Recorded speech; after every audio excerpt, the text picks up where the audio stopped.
Here we have our third rational inequalities example problem, and we want to solve x squared minus 16 over x minus 1 squared, which is less than 0. So the first step in solving this example problem is we want to determine what x values make the numerator and denominator equal to 0.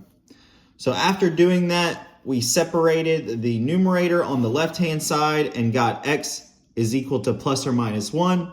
And we put the denominator on the right-hand side and we got x, which is equal to 1.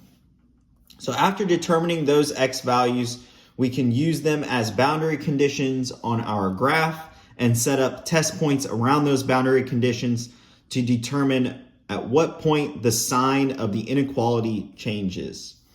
So here we have our line graph from -5 to 6, and we've set up test points at x is equal to -5, x is equal to 0, x is equal to 2, and x is equal to 5.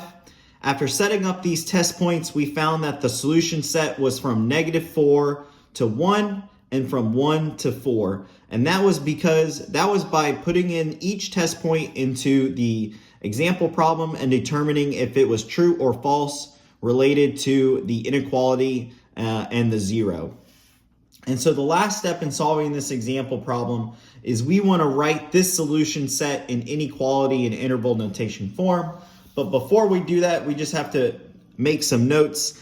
The first note is that we know that x cannot be equal to 1 because it creates a division by 0 issue. That's due to this denominator portion here. So if x is 1, then we know that this creates a 0. And so for this expression, we're going to be using parentheses for the x is equal to 1 boundary condition. The second note is that the inequality sign is a less than symbol, and so we know that this denotes that we'll be using a parentheses for those boundary conditions as well.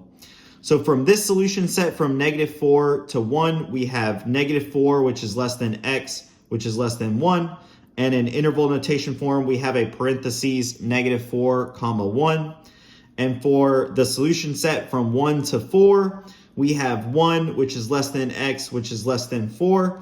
And our interval notation form will be a parenthesis 1, comma 4, end parentheses.